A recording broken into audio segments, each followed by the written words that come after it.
Nothing on the Bonnell Foundation's Living with Cystic Fibrosis podcast should be considered medical advice. Medical advice can only come from your CF physician.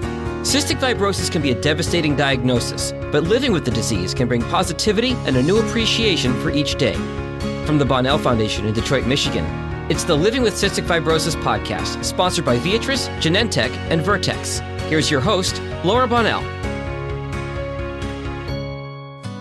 Thanks to the Canadian producer, Beth Vanstone, we are learning about the wonderful people with CF in Canada. The CF population is small there compared to the United States, but we are in this together and we are one CF community. Canadian Emily Lyons is an entrepreneur. She is 37 years old, and her story is incredible. She dropped out of high school at the age of 16 years old. She worked as a nanny for a bit in Australia. She modeled, and now she is a multimillionaire running 4 companies. She's recently been featured in Forbes magazine on the cover for her Femme Fatale staffing and marketing business. And although she does not have cystic fibrosis, her siblings did and do. So we're just going to move right into her amazing story. Emily, thanks for talking with us about your incredible life and the ups and the downs. I mean, there's so much that we want to talk with you about. I think the first thing we'll start talking about, of course, because this is the CF community, is the fact that you don't have CF, but your sister, Julia, had CF and your brother, Christian, has CF. How was it growing up for you, having 2 siblings with CF and you not having the disease? It was an interesting upbringing. My sister being born in 83, back then, of course, there was a lot less treatment options and things like that for CF. So she had the old therapy 3 times a day where she hung upside down, banging on the chest. And so we were close in age, so I was quite often present for those. And our parents were very involved with fundraising. So my life was pretty much surrounded by CF, even though I didn't have it. And, you know, it's interesting because, like, my girls both have CF and they're glad that, you know, they had each other to talk to all the time. But then I'll talk to other moms who have a child, one with CF and one doesn't. And I think regardless of your situation, there's a challenge in all of them. Like Molly was always healthier than Emily and she felt a lot of guilt.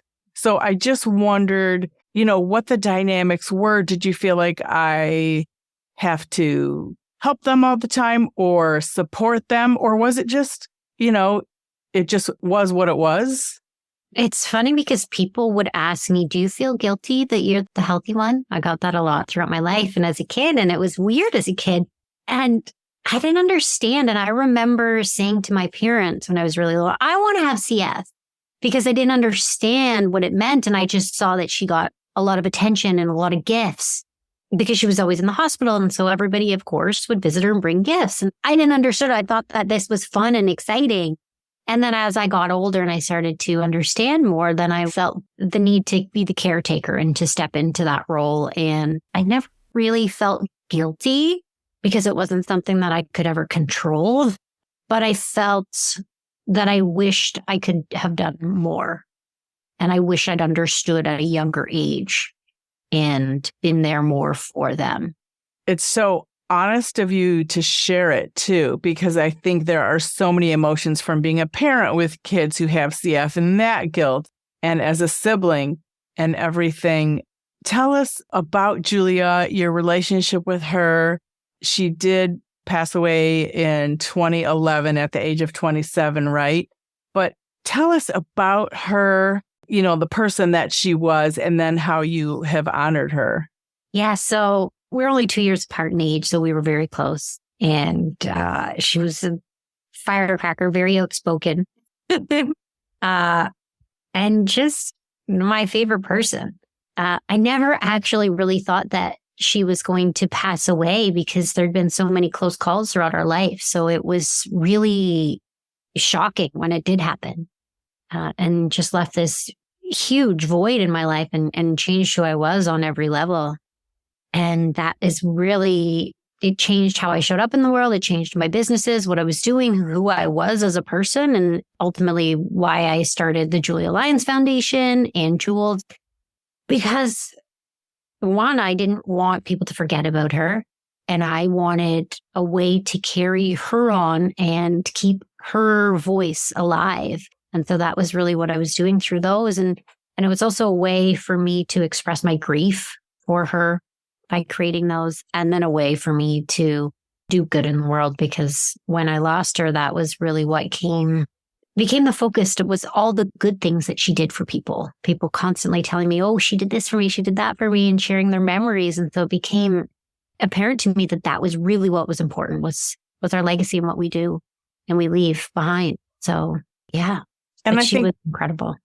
That is wonderful. And I have so many questions related to her, but you nicknamed her Jules. Is that part of the reason also for the name? Yeah, her nickname was Jules, and she would spell it Jewels.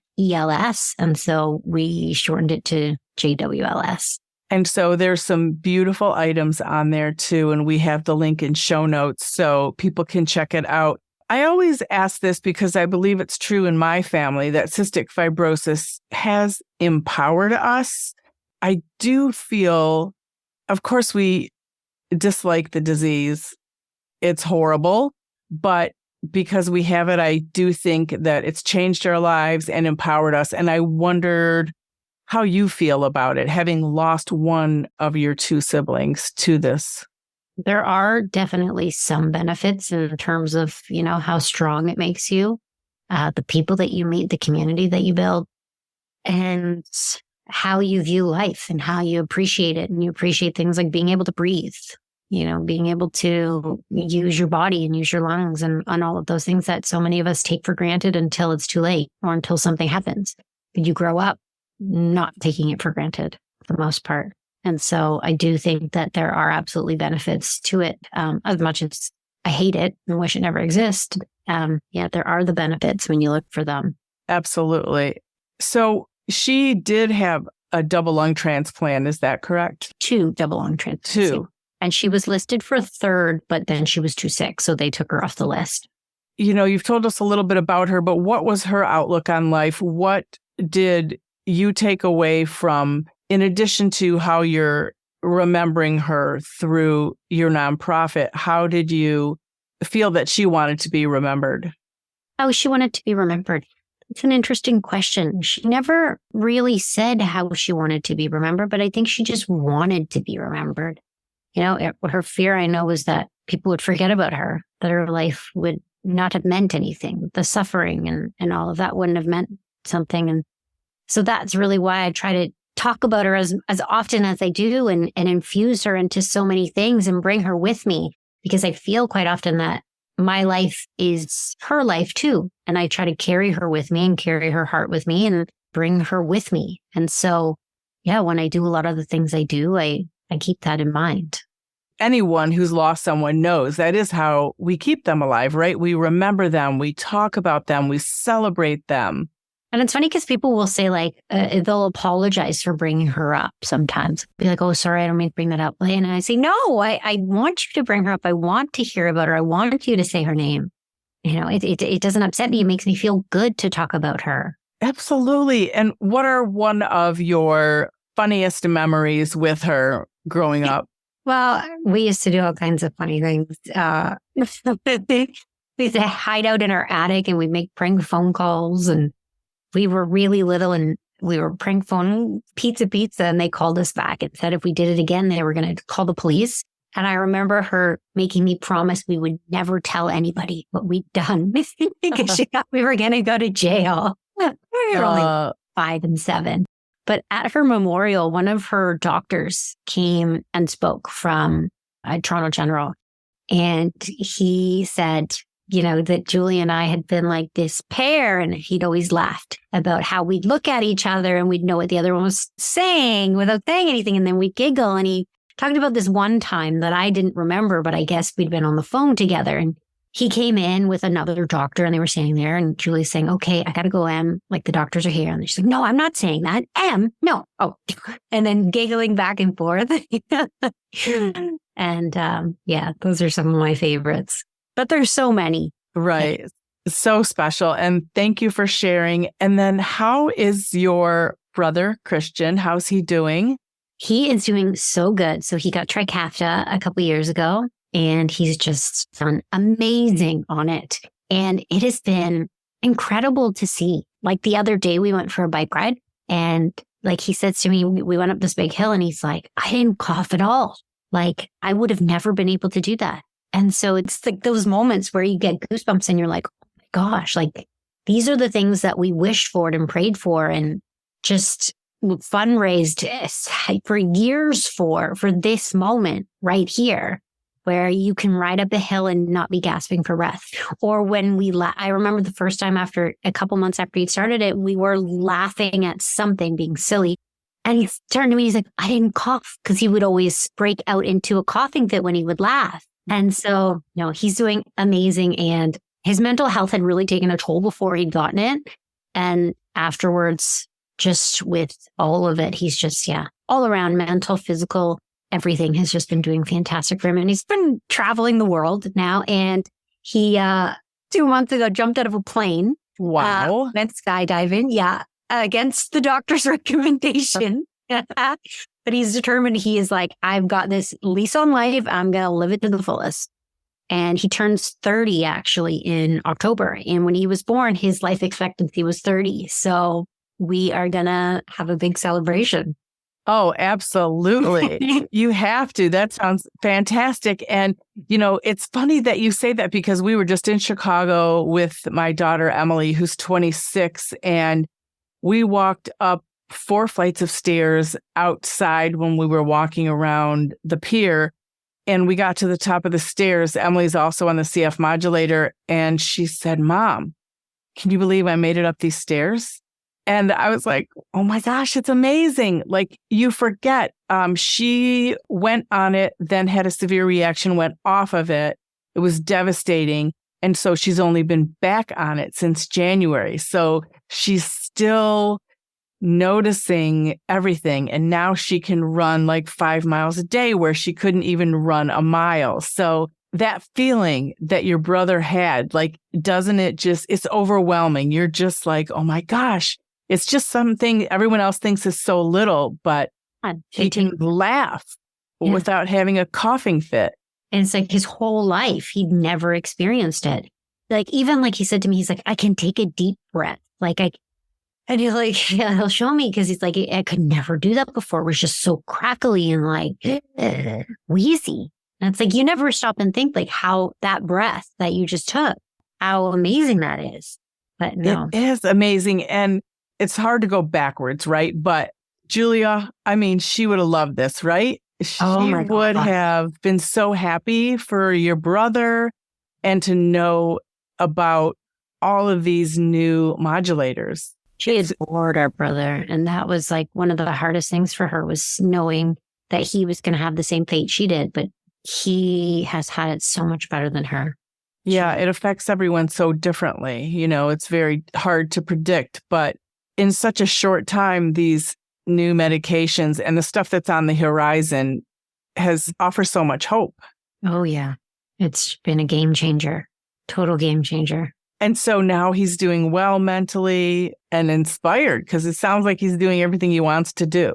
Yeah. And we, in 2020, we lost our mom.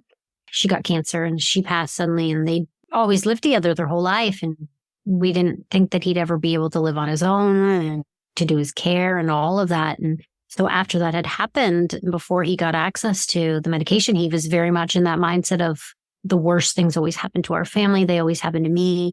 I never get a break. I never get, any good thing to happen. And so this was really, I was like, this is your good thing. This is your miracle. This is the game changer. There's no more feeling sorry for yourself. Do you know how many CF patients would have prayed and done anything for this? So, no. And I have to say, I'm sure just getting to know you, I still can feel that you don't feel sorry for yourself. But honestly, you've been through so much. You lost your sister. You lost your mom. I was looking on your social media and it said suddenly, and she had cancer, correct? Yeah. Yeah. She got it and passed 3 months later. Wow. I mean, it doesn't seem fair. I have known people that's happened to with CF, even like a parent gets cancer or something. It just seems like, are you kidding me? Come on. And I also read now your father has cancer, right? Is that correct? Yeah. So it's a lot. And you still feel blessed by life and everything. We can either focus on the bad things, and there's always bad things, whether they're huge or small, as huge as cancer, as huge as death, or we can focus on the good things. And whatever we choose, it doesn't change our circumstances. It just changes how we feel and how we live our life. And I can either live it feeling sorry for myself and why me, and isn't this awful? Or I can choose to focus on the good things that I have and that I've had and have a good life while I'm here, because I might not live another year, and I would rather not spend that last year suffering, but living it as best as I can for those that I love that are no longer here and the ones that are here. And I know that my mom was really great with that, always looking for the positive in every situation, trying to focus on that. And it's true. Our lives are all about how we perceive it, and we shape our reality based on that. And so something that I did with my brother when he was in that mindset is I said, okay, you're going to start your day every day with writing 5 things you're grateful for. That's all I want you to do. You're going to do this. I was trying to get him out of this mindset. And so he started doing it. And after a couple weeks, he started to realize how many things he had to be grateful for. It would be, like it could be anything I said. It could be the weather outside. It could be your breakfast. It could be how you're feeling. It could be having a wonderful mom that was so wonderful that makes missing her so tough. I'm like, because some people didn't have even a wonderful mom to begin with or an incredible sister. And we had those things and we miss them so much because of how incredible they were. And so we can focus on that and being grateful for that while still at the same time grieving their loss and having that pain, but focusing on the parts that we can to be grateful for. And there are bad days. I have terrible days where I feel awful and I cry, but I try to pick myself back up and again, focus on those things that I have to be grateful for and carry on. And it's a great attitude and it makes perfect sense to me. I hear everything that you're saying. I think it is really important to just keep moving forward, and you're paying tribute to your mom and your sister this way. I also loved the butterfly video that you showed of your mom doing the butterflies in honor of your sister, and then you did it in honor of your mom. And I know it symbolizes for a lot of things, but it also symbolizes butterflies are a symbol for CF, and it was just beautiful. The regrowth, the rebirth, and flying free and breathing easy. And they loved butterflies, especially my mom. It is wonderful. And if my math is correct, since all the information I looked at, you're not even 40 yet, right? Are you 38 years old? 37, I'll be 38 next month. 38 next month. Yeah. And you have 4 companies. Oh, yeah. And you're, a multimillionaire? Is that correct? I mean, it's just incredible, all the things that you've done. So what got you in that mindset that you just wanted to live your best life and do all these amazing businesses that you now have in place? Well, my sister actually gave me a book 2008, back when Amazon was only books and nothing else. She would order me books and she would be being her big sister self, being like, you need to figure out what you want to do with your life. But so she ordered me one called Career Renegade. And it was all about how to make a great living doing what you love. And so she was nagging me like, have you read it yet? And so I said, fine, I'll read it. And that was what initially sparked the idea for me to start a business.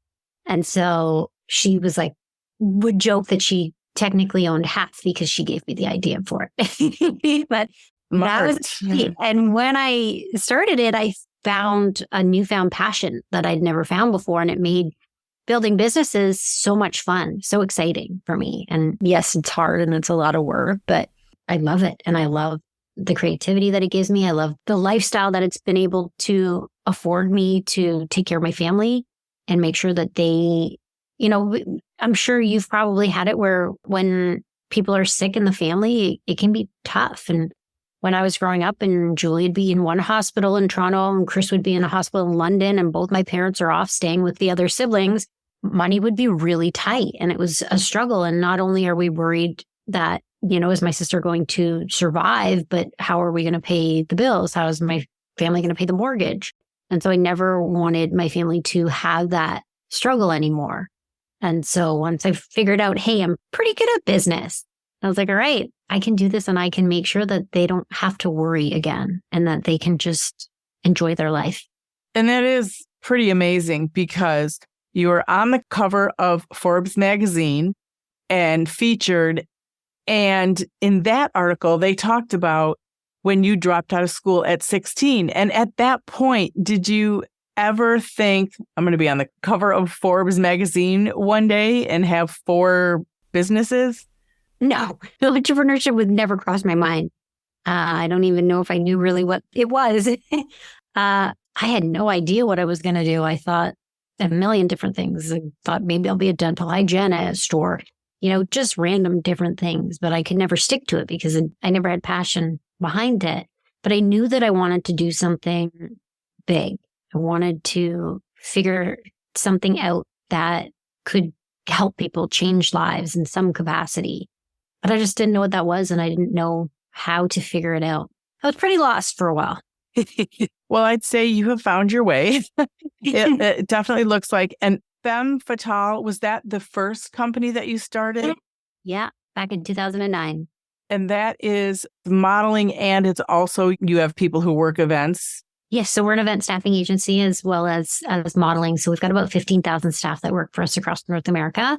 So we do everything from experiential marketing, samplings, brand launches, movie launches, things like that, to like fashion shows, commercial work, all across the board. So we have a very wide variety of different clients, Google, Audi, alcohol brands, fashion labels, you name it. It started with just nightlife and local, and then it just expanded and expanded from there. And how do you keep it going? I can't remember who was saying this. It was on a podcast, and I thought what he said was very profound. Not that it's easy to get where you are, but it's harder to stay because, to stay where you are maybe, because you have to keep working so hard to invent new things. And so how do you do that? How do you keep going and keep your business interesting and timely and all that it takes? I think it's really important to keep innovating, to keep thinking differently and always asking, you know, how can we do this better? How can we take what we already do and look for ways to make it incrementally different? You know, there's some really interesting stories. Like the founder of McDonald's didn't invent the hamburger, but he just changed how it was served. And so just by changing it ever so slightly, he created this massive company. And so you can take what exists, whatever it is that you're doing, or something new, and just look for ways to make it easier for the person to purchase or consume, or more affordable, or just better in some way. I really think you'll stay successful. And then as well as building a great team. So as you grow, I know any entrepreneur will agree that it's really hard to hire and kind of like loosen the reins because we want to do it all. But that's the way to be able to scale and maintain things and have different, fresh perspectives. That's not just your own.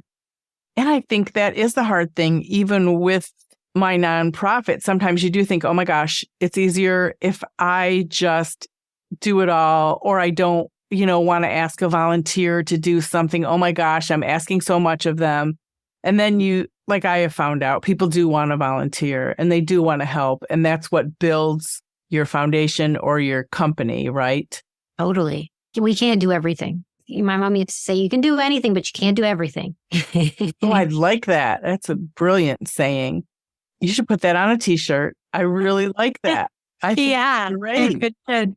Obviously, she got to see your success, right? What did she think? He was my biggest cheerleader. Oh my gosh. That's one of the biggest things I miss is being able to share things with her, because I feel like I did a lot of the things that I did for her because she got so much joy and excitement out of it. Like she'd squeal on the phone, and she called me every single morning and First thing, what's my favorite CEO up to today? If there was an article in a magazine or a paper, you best believe she was buying stacks of them.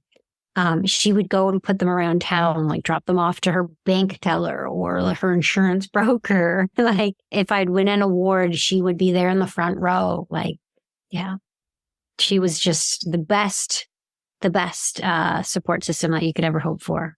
But she would have been proud, I think, of anything that we did, really.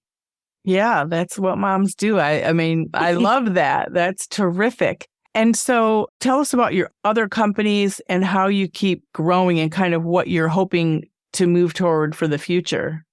Yeah. So I launched Lyons Elite in 2014. That's a professional matchmaking agency. So we work with different successful people across North America that are looking for love. So actors, politicians, professional athletes, very successful CEOs, people that are too busy to find people maybe recognizable so they can't utilize a dating app and they want to outsource it to a professional. So it's an incredible company because we get to help people find their life partner. And when you introduce somebody and they get married, they start a family, it's the most amazing thing. You are forever a part of their life and they are so grateful. It's hard to even describe how great it is. Like I introduced my brother-in-law to his wife and they've got a 1.5-year-old. Wow. She's a client. Yeah. And and then I launched True Blue, which is a clean beauty company. So we specialize in making all natural beauty products. So we take products that are conventionally very toxic and we innovate them. We work with chemists to make them clean. So our all natural lash glue is our biggest seller and it's sold worldwide. And those are the main ones. That's fantastic. And it's really wonderful to see women entrepreneurs and the success. It's so wonderful. I think my mom's a sculptor, but I think about when she was growing up and they couldn't even get a credit card in their own name. They couldn't even get a house in their own name. I mean, things that we just can't even imagine right now. But we've come a long way. Women still have a long way to go. I'm sure you've run into many challenges being, a woman entrepreneur. But how is it going? How do you see the field of entrepreneurship? It's gotten better as I've gotten older, for sure. When I was starting, it was tricky. I found it hard to be respected, and a lot of men just wouldn't meet with me because they wanted to try to sleep with me or things like that. And it was really tough. You're this young woman trying to build a business and not being respected. And, all the stereotypes and the comments and things like that. But you start to realize how to stand up for yourself and how to fight back and all that stuff. And now when I think back to the early days and some of the things that happened and were said, it's crazy to see how far that we've come. And, things really changed when all that happened a couple of years ago and the Me Too movement. And even though I think it was really ultimately blown out of proportion the other way, it did do a lot of really positive things for women in business. It really did. And even Gloria Steinem is now 80-something, when she was working on the Equal Rights Amendment. So I'm just glad to see that things are changing a lot for women. So what advice do you have maybe for somebody who has siblings with CF, but they don't have CF as far as, pursuing their dreams and trying not to have guilt? I mean, maybe they're not as mentally strong as you are, but what advice do you have for people who are in a similar situation? I would say to make sure that they listen to their siblings, listen to what they're telling them and what they're suffering with and how they can be there for them, and be cognizant that they have a very different outlook on life and find ways to spend as much time with them as possible because things can change and you can lose them. And that's the biggest regret that I have, is not spending more time with Julia while she was here and helping them, right? Helping them do things that maybe they can't do, helping them fulfill their dreams as the healthy sibling, and also just releasing that guilt because you can't control it. You didn't control them getting the disease. You didn't control you being healthy. There's nothing you can do about it. So you can't feel guilty about it and you can't carry that with you. And does she come up in business? Like if people Google you in, any of your businesses and say, oh my gosh, I didn't know you had CF in your family, or maybe they connect with you or know somebody with CF. Do you find that happens at all? It does. And I get questions about what is CF often, which is something that makes me happy to be able to spread the awareness. I definitely want it to come up, and I want it to be a conversation because I want to help spread that awareness, and I want to talk and connect with people that are in the community. And I also want to keep her memory alive. So if I'm doing my job right, hopefully it always comes up. Wonderful. How do you keep the visibility of your company and your products? How do you keep that up? Because I personally find it's very hard. I definitely don't have as many followers as you. I don't, everybody's at a different place. So like from a business perspective, what advice do you have for people who are trying to get more visibility and do more? Yeah. So social media is so important, and it is a lot of work, but I would say make a content calendar. So sit down, plan out your content for the next 7 days, the next 30 days, whatever you can do. And then you can schedule it in advance. So Instagram allows you to schedule it. LinkedIn allows you to schedule it. So it's there, it's set for the week, and you can just forget about it. Because if we rely on, well, I'll post on Monday, I'll post on Tuesday, things get busy, and then we don't know what to post, and then we don't post anything. But the best thing we can do is post something, because then we at least have some chance of being seen by somebody. Otherwise, we have 0% chance of growing. And so always posting things, testing what works, doubling down on that, and being open about who we are. A lot of the time, we don't post anything because we think it has to be picture perfect, but people connect with that imperfect picture. They want to know about your struggles, about the adversities you've overcome, because we can't all relate to success, but we can all relate to struggle because we all have it. We've all fallen flat on our face. So when we can share that and how we've been able to overcome it in a way that can help somebody else, that quite often is the best content. So just being honest and open with who you are and what you're going through, what you've gone through, and turning that into content that is valuable to somebody else. And that's what I'm always asking myself is, how does this content help somebody? Am I going to teach them something? Am I going to hopefully inspire them or motivate them? Or am I going to just entertain them today with something silly or a quote? But really focusing on that valuable content. And really, it's such a beautiful thing when you see something come out of it, because when the pandemic started and we were all on social media more, I have made so many friends on social media that I have finally been able to meet in person. And now they're like, we're lifetime friends. I love that. Yeah, it's really cool. I met Melody Ramon. She's an author. She actually just wrote a book that features somebody with CF in it, and, really committed to the CF community. Just a bunch of people. I mean, it really is incredible the things you can kind of attain when you're out there. Yeah, it's so true.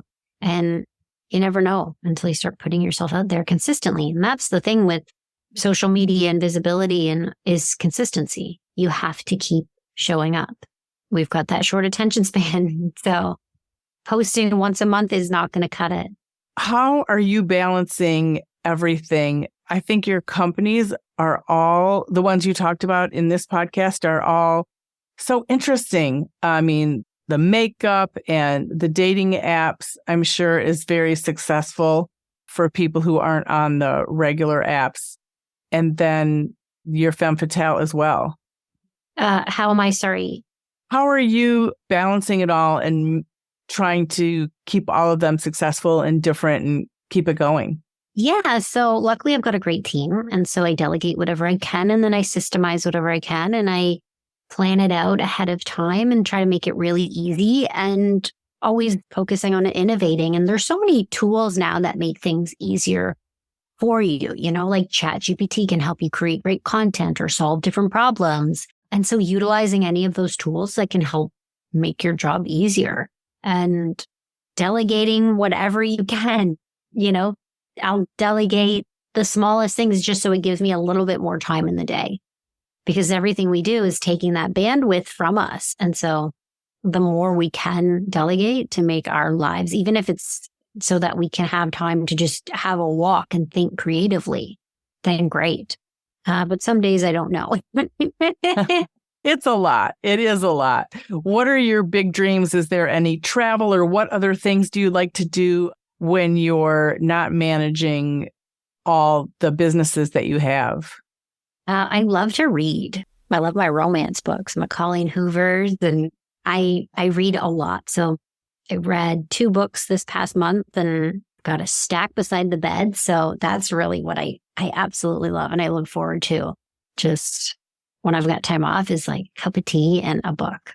That is wonderful. Is there anything else that you wanted to mention either about either one of your siblings or where your business is kind of going at this point?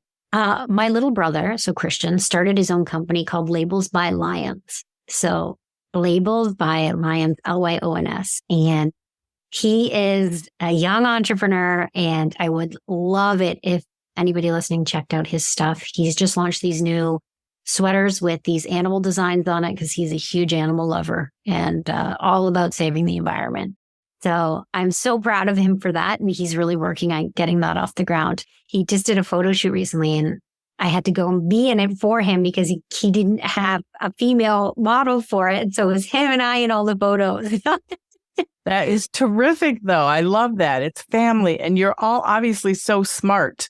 You know, you have this great business sense, and that's really wonderful. And I think, you've inspired me, and I'm sure you're inspiring other people when you talk about what keeps you going and your success, even in the face of all the tragedy that happens to all of us. You know, you just have to keep going and choose joy and choose to keep moving forward. One foot in front of the other. How's your dad doing? Just want to check in on him. He's doing so good. Yeah. He's doing great. He's a sweetheart. Good. That is good. And so he sees all the things that you're able to do now and your brother. Yeah, he does. He never really fully recovered after losing my sister. As a father, he felt he should have protected her. And he felt like if he could have done something, which of course we know he couldn't. But so he's had a very, very tough time since her passing. And just recently, since he finished his cancer treatments, has he perked up a little more and I'm starting to see glimpses of him, of his old self. But no, like her bedroom is still the exact same way she left it in his house. Wow. Just packed, her bed made. And yeah, I can't imagine what it's like to lose a child and what that's like as a parent to outlive your child. I can't imagine. But no, he's doing good and he's slowly getting better. And I hope that he will be able to enjoy the hopefully many last remaining years of his life. Hopefully he's around for many, many more. Yes, absolutely. And yeah, I can't imagine. I don't want to imagine what it's like to lose a child. And I know several people, obviously, in the CF community who have. And you do want to talk about them every day and think about them. And such a loss, for sure. Mm-hmm. I'm glad that he has you both and sees so much in both of you and all you're doing and remembering your sister with the story you've created for her. So is there anything else that you would want to talk about before we wrap up this podcast about kind of where you're going in the future or what your hopes are, even in the CF world? Yeah. So we're working on a new line for jewels. So I'm excited about that. We're going to do a rebrand and a relaunch. And we've been working on a new app that merges dating and matchmaking. So we're going to be launching that. I've written a book, so we'll be publishing that at some point and really going into more about my sister in the book as well. And yeah, just lots of stuff on the horizon. Well, you have made me feel like I've got a lot more to do because you are doing so much. It's fantastic. And the book, yes, keep us posted. We'll promote it. We'll get it out there. So is it about your whole kind of life experience? It is. Yeah. My life and my sister and how to make something out of nothing. So how to build a business or build a dream or a goal when you don't have anything to start with. So when I started, I didn't have any money or experience or education or connections. And so how do you get really creative and make something out of nothing? Well, you did it. And thanks for sharing your story with us. I really appreciate it. The original music in this podcast is performed by Kevin Allen, who happens to have cystic fibrosis. We all got our worries and fears. I know it's got you frustrated, but loving you is so alright. This has been the Living with Cystic Fibrosis podcast. For more information and to learn more about the Bonnell Foundation, visit our website at thebonnellfoundation.org. That's the BONNELL Foundation.org. This podcast was sponsored by Viatris, Genentech, and Vertex. It was produced by Jag and Detroit Podcasts. Follow our show on Apple Podcasts, Spotify, or wherever you're listening right now.